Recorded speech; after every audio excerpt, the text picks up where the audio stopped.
Hello, hello, and welcome to the Rock Metal Podcast. I'm your host, John Harris, and on my right-hand side is my right-hand man, Gabriel. Wow, I'm back. Yay. That's very true. So Gabriel used to be on the show all the time, and then he took a break for a little bit, but now he's back on, so everybody's going to be super happy, because one of the things that we get told all the time in emails and in comments is how much they love Gabriel and miss Gabriel, and thankfully, due to my self-esteem, I'm able to say, what about me? So today on Rock Metal Podcast, we have Forehead Pain. They have a new album called Death of Divinity, which is released on September 3rd via Good Fight Music. Right now I'm being joined by Aaron to share some more information about a couple of tracks, the album, his sweet guitar tone, some videos, some other credits that management has said, we got to chat about these things. So Aaron, welcome to the show. Awesome. Thanks for having me, man. Absolutely. Great to have you on. Now, I guess let's get into that sweet guitar tone. What can you tell us about the record and what went into crafting, I guess from a guitar perspective, what we're hearing? Okay. I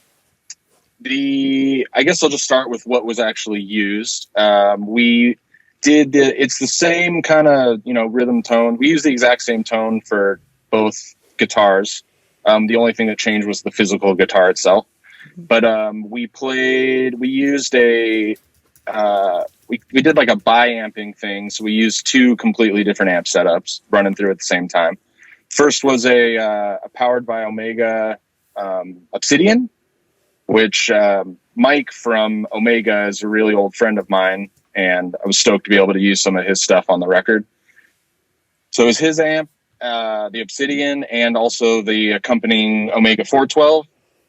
And then we also split off to a 5150, just like the old original one, I also have an Omega 112, which is it's just my little at-home kind of jam cab, and it's the best sounding cab I've heard of anything ever.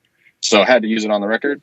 But yeah, we just kind of did a mix of that. But we used a couple different kind of overdrives, mostly this Bad Cat pedal called a Siamese drive, which is basically two clones in a single pedal stacked on top of each other, which kind of just gives it a really cool bite. But yeah, other than that, we used my Gibson Les Paul Custom. I have a 1976 that just sounds great. And then our other guitar player's Les Paul Supreme.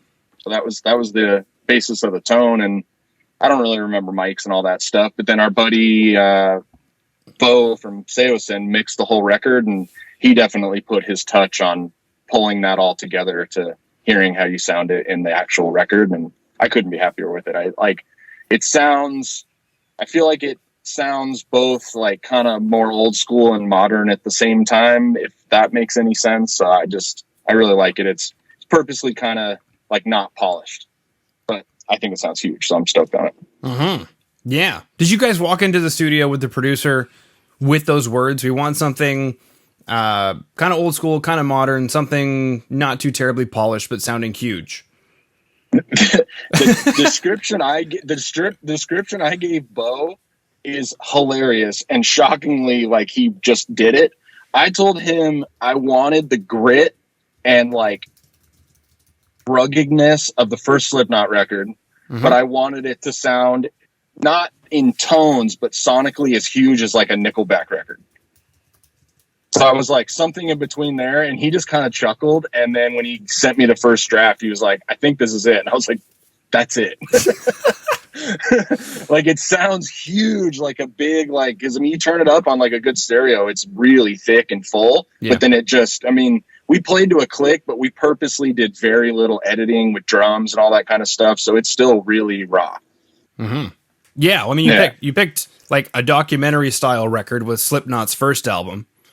And then you picked some of the best sounding records from like 2005. Exactly. With Nickelback. So that's an incredible feat, but obviously he accomplished it and you guys are happy. Yeah. And it's like, I knew that telling him that in my head, it made sense, but if he didn't get it, it could have been a nightmare, but he totally got it. I was like, I don't want it to sound like rock tone and rock drums, just that essence of how huge those productions sounding. Yeah. Like, that's what I'm after. Something that just sounds big like that, but I still just want the tones and everything to be really raw. And we did a lot of stuff purposely to like not make it polished, but it's just the feeling and thickness of the mix is what I was looking for when I told him that, and he totally nailed it. It was awesome. Yeah. Okay. Now, you mentioned playing to a click. So is this entire record live off the floor as a band? It's not. So honestly, the journey of recording this record is pretty wild. We recorded over the course of like 5 years, like fully over the course of 5 years. We originally set out to do an EP, and we in January of 2006, we recorded the music for the first 6 songs, which was originally just supposed to be a 6-song EP. And we did it up at our buddy Joe Martin's studio called Bright Mountain Studios, kind of in Central California, and did all the music there, and then kind of chipped away at vocals here and there. Our singer runs his own company and just is very, very busy dude. So, I mean, we would get into the studio like every couple of weeks because we tracked with our buddy Roger Camaro's. He was in No Motive. He just does a lot of producing stuff, and he plays drums in the Warriors. Joe, who I mentioned before, is also in the Warriors. We kind of have a lot of really weird things with the Warriors, but we tracked it over a long time, and it got, after we were finally ready, eventually it took so long that we were like, let's just do this. We already wrote more songs. Like, let's just make it a full length. So we get to having all that done, and the album had been recorded over so many different sessions that compiling all of that to get ready to send off to be mixed was like a very daunting task. So what we ended up doing is all our drum tracks were all consistent because they were just done in 2 sessions, the first time and then the second time. But guitar and bass and vocals were all over the place. So we actually ended up re-tracking the whole record on guitar and bass so that it was all just one consistent tone. So like the evolution of it just kind of just took a life of his own. Mm-hmm. But the end result of it was, it ended up being cohesive in a way, but we were able to work on stuff. And when you retrack an album, you play it a little bit different and like kind of tied everything all together. I've completely lost track of what the initial question is because I've just been rambling, but making sure I'm answering it. Yeah. Well, I think the point is that you're answering something. I mean, we really could ask any question like, how do you like your pizza? You're from California. How do you like your pizza? Delicious. Good answer. While everybody from New York and Chicago's eagerly waiting to throw knives or something. You guys put pineapple on pizza and barbecue sauce on pizza and spaghetti on pizza. Wow. I am a white sauce guy on pizza, though. Ooh, white sauce. Yeah. Okay. Oh, yeah. Boom. Hear that, kiddo? We do something kind of like that. Well, we've also done like a garlicky kind of white sauce. We make our own pizza. We have like pizza nights. Nice. And not that often. Not that often as of late. We were house hunting, and then the summer hit with all kinds of inclement weather, and we do lots of gardening. So it's been I'm ready to just say goodbye to the summer. But that's the next time we have a pizza night, I have a suggestion to get some of the white sauce and mix it with your marinara sauce, and it makes kind of a pink sauce. Very good. Sweet. All right. Did you hear that, son? I don't know how much I'm going to like that. Well, I think you will. You'll be surprised. It'll be a little different. Mm-hmm. We'll give it a whir. Give it a whir, baby. Boom. Okay. Now, this record, Death of Divinity, you mentioned you guys have been working on it for a while. One of my questions was going to be, if you're re-recording stuff, or it's taking that long anyway, how much changed over that time? It doesn't sound like a whole lot kind of did, other than just the way you guys played it maybe might have been a little different. Musically, not a lot. Vocally, a whole lot.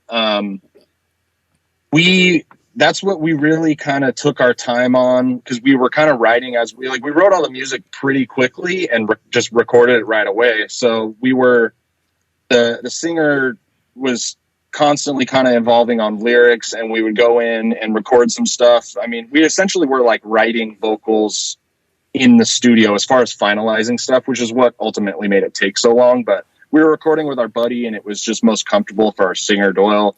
And it just ended up being kind of our process. But a lot of the stuff that he's singing about on the record, like I said, is like very deeply personal. And he was kind of going through a lot of the things that he was singing about, like in real time. Yeah. So he, had different perspectives on it as we were going. And he also wanted to make sure that some of the stuff that he was talking about, he just wanted to make sure that if he was going to talk about it, he did it in the right way that he needed to. So that just came with its own evolution of, hey, like, we got this done. It's cool, but I don't feel like that's the best version of what I want to say. Mm-hmm. So we would just go back in and change it up, and we just kind of kept polishing it until he was completely happy and we were all completely happy. And it ended up being its final version. Okay. Now this record, Death of Divinity, I guess the question is maybe lyrically, maybe musically, what is this record about? And in a zoomed out level, it's I'll speak for Doyle, because obviously, like I said, very personal to him, but it's kind of just the process of dealing with the ups and downs of things that just happen in life that you don't have any control over, and how you choose to deal with it. And it covers a lot of topics, like around just struggles with depression, struggles with addiction in an outwardly way, as far as what it's like to deal with other people that are having addiction problems that are close in your life, and the toll that can take, and things like that. And it's just very much all about just raw, real human emotions, and just being honest with yourself and everybody around you when it comes to dealing with it, because everybody deals with that stuff, and some people shy away from it, and it's not the right way to handle it. So it's just kind of, it's not summed up. It's not like it's not a quote unquote, like a depression record where it's, these are all my problems, this is how you should deal with it. And I don't want to speak negatively about that. I just feel like that's kind of a vibe in the last few years, which is cool that it's being talked about, just as long as it's like totally genuine. And I can say from experience that everything that our singers talked about, it's like, he's not saying this is what you should do. He's just referring to what he's feeling and what he's needed to do to deal with that. Yeah. So he's there. He's taking the stance. I guess the best way to do it, he's taking the stance is that he's hoping that his expression of how he's dealt with the things that happened in his life, he's only speaking for himself in the hopes that maybe there's other people that could connect with that and find some kind of parallels. Okay. This is a deep question, and you might not know the answer, and that's okay, Aaron. With Death of Divinity, and this just comes up because for some strange reason, I've interviewed quite a few bands who have done tarot-related music, and in tarot there's a card called Death, and it means basically the beginning of a rebirth into something hopefully better. Is that at all kind of what this is about, Death of Divinity? Like, I don't know, some kind of a rebirth into something better? I would say yes. I don't want to speak for Doyle, because that's all, like, we left lyrical content, song names, album name, like that was fully just all up to him, because everything was so deeply personal for him. I guess I can just speak for my own impression of why he would have come up with that. And you use the term rebirth, and I think that is pretty accurate as to what he's going for, just because some of the struggles and the things that he's had to go through and come out the other side of, and figure out how to implement that into his just day to day, I would consider a form of rebirth for him, because he's just had to figure out how to, recalculate in his brain of, these are the things that are on my plate, for better or worse. And how do I sort through that in a way that I can still take care of my own, like, healthiness and happiness. So I think it refers to, this kind of ties in. We're releasing some videos next week of like lyrical explanation stuff, where he kind of dives in and gives a little bit of background as to where he's coming from. And I think after people maybe see those videos, it might make a little bit more sense in the term of rebirth, of the depth of the things he was going through to now be out on the other side of it and in a good and healthy place is a rebirth in itself. Okay, cool. Now in today's show notes, speaking of videos, we have one for On Failure, one for Knell. And then also as well, so anybody listening in, watching on YouTube, you're listening on Spotify, wherever you're tuning into the show right now, if you go into the show notes, you can see the links to those music videos. You can check them out. You can hear the songs. And then also as well, there's a link to, I have your Bandcamp. And I imagine from Bandcamp, people can go just about anywhere they need to. So they can go to, for example, your YouTube channel. Even from the YouTube videos, you should be able to go to YouTube channel and then check out any of those additional accoutrements that you are giving to the world. Oh yeah, the majority of our YouTube content is just living on the Good Fight Music YouTube page. Okay, I see that. I don't. Yeah, I think everything. So basically, anything YouTube related, you can just search Good Fight Music and it'll pop right up. At this point, I think Foreign Pain should be popping up fairly well. But yeah, I mean, other than that, as most people, we mostly push Instagram stuff, just Foreign Pain HC. Okay, cool. So everybody who is an Instagram head, I don't know, what do you call those? An Instagrammer?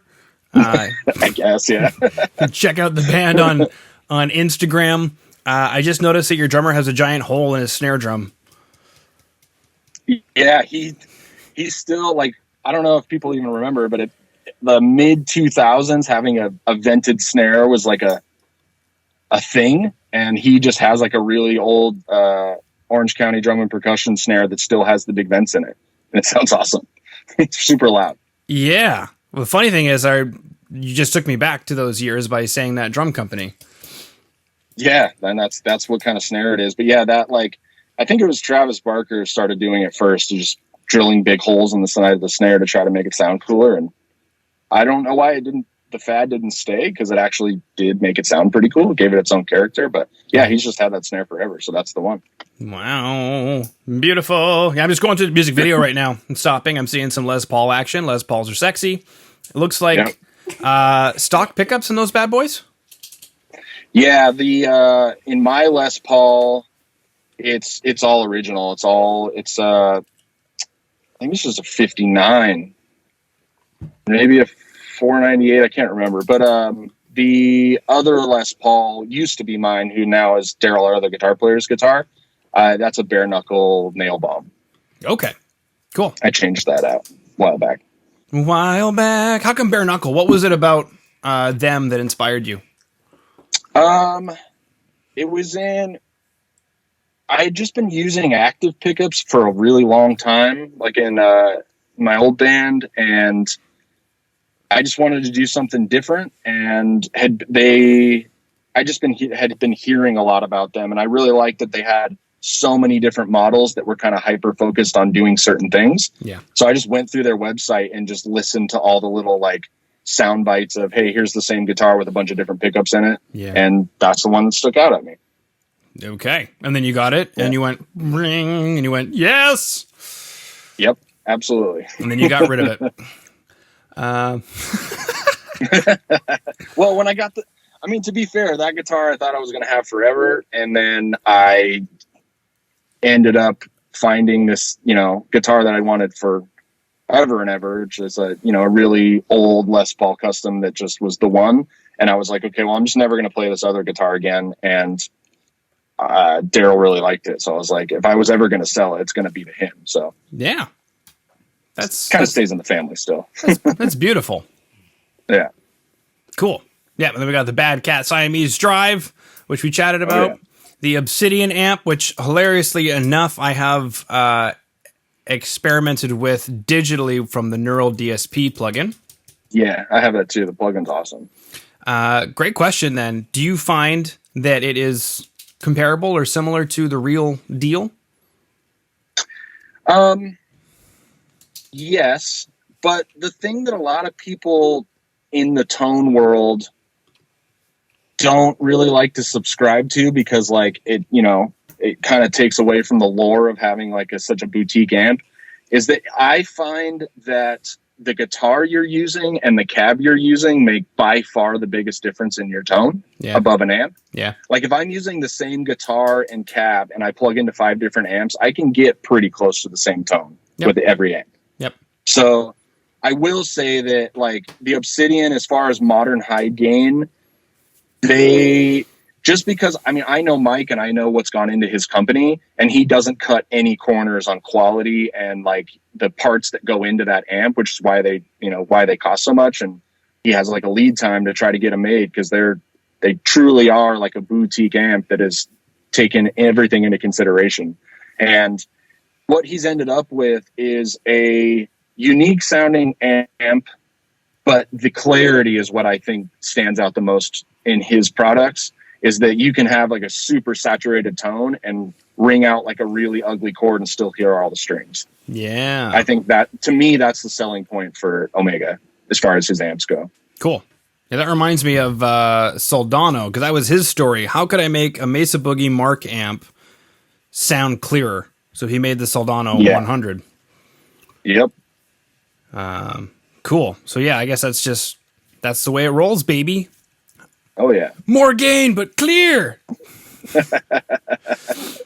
Fantastic. Sweet. Okay, so we chatted about crafting guitar tone. We even ended about guitar tone. We chatted about Beau from Saosin, who was helping out with that. We chatted about coming into the studio with a really clear picture, or at least the guy who's helping you out with your guitar tone, a really clear picture, which I loved, which was Slipknot's first record and Nickelback's Wall of Guitar Sound,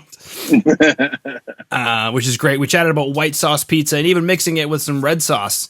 And pink sauce. Yeah, pink sauce. We chatted about... I love pizza. Yeah, I'll put pink sauce pizza. We chatted about pink sauce pizza. I do love my pizza. Yeah, who doesn't love pizza, baby? Come on. I back it. Yeah.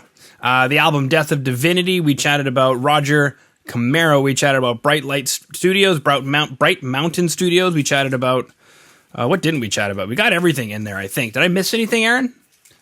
I don't think so. I mean, like I said, look out for some other like video content next week and in the coming weeks. Even after release, we're going to continue to do some other video stuff, and like we're just going to be doing as much as we can until seems like shows are coming back, but then who knows if it, I don't know. But we're just going to keep doing our thing and putting stuff out as much as we can. I'll tell you what's coming back where I live. Lockdown. That's what's coming back. I know, right? It's only a matter of time. Everybody's in denial right now, but it's only a matter of time, Aaron. So yeah, I know. Beautiful. Well, I'm excited. I know how that goes, so I kind of look forward to it now. Yep. Being an introverted person. Everybody who's extroverted out there, like, no! And I'm like, well, I understand. I dig it. Yeah. So, cool. All right. Well, Aaron, thank you so much for coming on to the Rock Metal Podcast today. Thanks for having me.